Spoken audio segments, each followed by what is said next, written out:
Oke, ini dia adalah Time Ever TR1 Pro Smartwatch AMOLED dan GPS. Thank you banget buat yang kemarin udah request ya. Ini untuk merequest Time Ever TR1 Pro. Dari segi kemasan sih terlihat ini biasa aja. Langsung aja kita ke smartwatchnya. Untuk desain case-nya ini materialnya cukup solid banget deh. Terlihat ini dari alloy ya. Untuk di bagian pinggir case tersedia center fisik. Dia memiliki 3 buah tombol fisik, yang sebelah kiri bawah ini tidak ada ya. Jadi fungsinya ini bisa berbeda-beda. Yang ini bisa kita custom nih tombol yang bagian bawah ini. Kita lihat untuk flashlight atau senternya seperti ini ya tampilannya. Dan lumayan terang sih menurut saya, kalau apalagi kalau di tempat yang gelap banget ya. Ini cocok banget buat kamu yang suka berkegiatan di outdoor nih smartwatch. Dan fitur-fitur outdoor lainnya juga tersedia lumayan komplit. Sebelumnya saya mau bilang smartwatch ini terbilang besar ya guys. Buat kamu yang berlengan kecil ini bakalan kebesaran sih. Dan juga dia punya diameternya ini cukup tebal, bisa dilihat. Saya ukur untuk ketebalan di tengah case-nya 15 mm lebih. Dengan diameternya 51 mm lebih. Lak-tulaknya 56 mm lebih. Wow, ini besar dan tebal banget ya. Untuk di bagian lebar strap tertulis ini 22 mm ya. Bisa diganti-ganti dengan model strap lainnya. Tetapi untuk strap bawahnya udah cukup oke dan bagus ini. Solid, tebal. Dikasih 2 penyangga strap. Untuk bobotnya sendiri kalau saya lihat dia di 71,6 gram. Ya lumayan lah untuk bobotnya ini ya. Karena dia punya desainnya ini yang benar-benar solid kalau menurut saya. Kalau dipegang sendiri ini benar-benar berasa sih, mantep. Untuk ketahanan airnya sendiri menurut saya ini seperti kehujanan atau cuci tangan masih oke menurut saya. Tapi saran saya jangan dipakai untuk bawa berenang ataupun menyelam ya. Karena dia punya fitur Bluetooth call yang punya lubang speaker dan mic. Watch face pilihan dari smartwatch sendiri terbilang sangat banyak. Dia harus di tap ya, sentuh dan tahan. Di sini kalau kita lihat di bagian bawah ini ada titik-titik. Ini kita bisa ganti pilihan watch face yang kita mau. Ini cukup banyak model analog pointer ataupun digital. Cuma dia punya analog watch face-nya masih patah-patah nih, belum menyapu. Displaynya sendiri dia sudah AMOLED screen dengan resolusi yang cukup besar, 466 x 466 pixel. Touchscreen sendiri sangat sensitif ya, bagus, responsif, smooth, dan menurut saya untuk kekurangannya dia tidak bisa diganti dari tombolnya ini untuk mengganti pilihan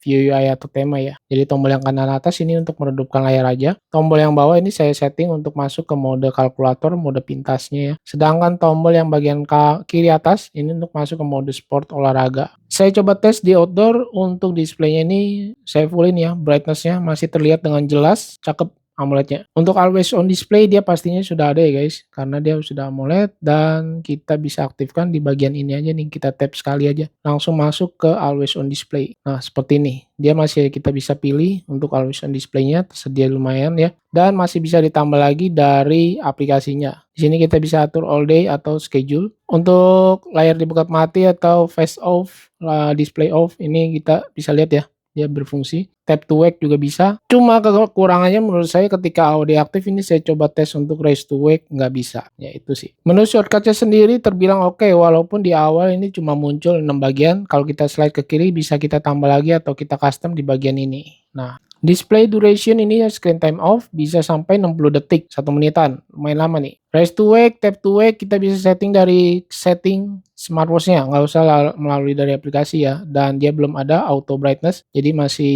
manual atau custom seperti ini ya. Tinggal di tap-tap aja. Untuk Bluetooth call, saya coba tes dari smartphone Android Samsung A55 ini bisa mengangkat telepon dari WhatsApp call. Untuk notif chat masuk, kalau saya lihat untuk fontnya terlihat rapi, tidak terlalu besar juga tidak terlalu kecil, sedang. Nama pengirim juga tersedia, logo aplikasinya terlihat, tetapi dia tidak bisa full karakter atau tidak bisa banyak karakter ya, hanya segini aja. Di mode olahraga udah pasti dia sudah built-in GPS ya, karena tadi kita lihat untuk di kemasan awalnya aja sudah tertulis GPS-nya. Di sini kalau kita perhatikan tampilan UI-nya seperti ini, dan terlihat juga untuk lock GPS-nya lumayan cepat. Nggak terlalu lama juga nggak terlalu cepat sih, sedang lah. Kalau kita slide ke kiri ini bisa menampilkan Bluetooth Music, dan saya slide lagi ke kanan ini bisa menampilkan root back. Mantap. Saya coba tes untuk fitur heart rate-nya. Di sini kalau saya tempelin heart rate monitor sensornya ke jari saya, bisa dilihat dia langsung memulai tanpa di tap lagi ya. Fitur heart rate dia berjalan secara dinamis atau berkelanjutan, jadi berubah-ubah terus seperti ini ya. Kita bisa slide ke atas untuk melakukan setting seperti automatic heart rate. Kita bisa pilih untuk durasinya ini bisa 5, 10 sampai seterusnya nih. Atau kita bisa pilih secara manual aja tanpa harus berjalan otomatis gitu ya.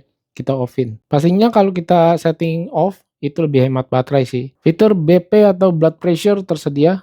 Nah, di sini kalau BP kita harus tap ya di bagian bawahnya itu. BO atau blood oxygen sama seperti BP, jadi harus di tap di awal. Stress level juga ada, dia harus di tap juga sama seperti fitur yang lain ya, kecuali heart rate. Lalu kita lihat untuk di fitur waiter ada cuaca ya. Ini kompas juga tersedia. Wow, ini keren ya kompasnya, UI-nya cakep, smooth dan full display. Di sini kalau kita perhatikan di Kompas ini sudah tersedia juga altimeter dan barometer ya, tanpa harus buka dari baro altinya lagi aplikasinya, fiturnya. Kita lihat di sini juga terpisah. Kalau kita mulai secara terpisah seperti ini tampilan baro dan altinya. Breathing exercise juga ada. Fitur yang biasa digunakan sehari-hari seperti stopwatch, alarm, timer, kalkulator disediakan. Ini jadi mirip seperti si brand sebelah itu yang rugged design juga ya, dengan military grade. Untuk remote kameranya saya coba tes shoot, ini ada timer ya, waktu penghitung mundur. Jadi dia tidak langsung memulai mengambil foto. Fitur Find Phone pastinya tersedia ya di smartwatch-nya. Woman Health atau fitur kewanitaan juga ada. Kita harus terhubung ke aplikasinya. Kita lihat di bagian setting themes, ini adalah tema atau UI yang saya bilang tadi banyak ya. Sebenarnya ini banyak, tapi kita bisa ganti hanya manual aja melalui setting ataupun dari menu shortcut seperti ini. Tinggal tarik dan kita slide begini, kemudian pilih yang bagian ini. Untuk baterainya terbilang besar sampai 530 mAh. Tapi ingat, biarpun besar baterainya ini, smartwatch ini memiliki fitur GPS ya. Apalagi kalau kalian menggunakan always on display-nya menyala terus. Itu lebih boros daya baterai. Sama pemakaian saya kurang lebih 4 atau 5 hari deh ini. Masih sisa 65% dari 100%. Menurut saya nggak irit-irit banget ya. Dan juga nggak terlalu boros banget. Untuk aplikasi menggunakan GloryFit. Yang kalau saya lihat untuk watch face pilihannya ini lumayan cukup oke nih. Yang di bagian atas ini adalah untuk watch face always on display ya. Sedangkan di sini kita masih bisa custom lagi tampilan watch face yang kita inginkan. Untuk GloryFit sendiri aplikasinya ini udah mantep sih dibandingkan aplikasi yang lain ya. Karena dia bisa terhubung ke aplikasi pihak ketiga. Misalnya seperti Health Connect ataupun Strava. Untuk harga saat video ini dibuat ada di 698.000. Untuk harga ini sewaktu-waktu bisa berubah karena ini sedang flash sale. Kalau tidak flash sale ya di atas 700 ribuan. Untuk garansinya sendiri kalau saya perhatikan dia hanya disediakan 1 bulan garansinya ya. Garansi produsen. Untuk kesimpulannya smartwatch outdoor yang harganya 600 ribuan ya kurang lebih hampir 700 ribu dari Time Ever TR1 Pro terbilang oke juga nih buat dilirik. Apalagi kamu yang punya berlengan besar, ini cocok banget ya, sporty, keren, dan diameternya terbilang besar. Jadi berasa pas buat kamu yang lengannya besar. Fitur outdoor banyak, fitur kesehatan banyak, layarnya cakep, AMOLED, always on display-nya juga lumayan banyak. Kalau dibandingkan dengan brand sebelah yang sudah military grade, kurang lebih terlihat mirip-mirip ya. Dia punya tampilan smartwatch-nya. Dan harganya ini jauh lebih murah guys. Untuk tema atau view UI-nya juga terbilang menurut saya sih ini udah cukup sama ya, mirip-mirip juga deh. Cuman yang saya perhatikan untuk garansinya ini hanya tersedia 1 bulan. Ya, mungkin segini dulu yang bisa saya sampaikan. Nyobain smartwatch TR1 Pro dari Time Ever. Thanks for watching. Saya Freddy and bye.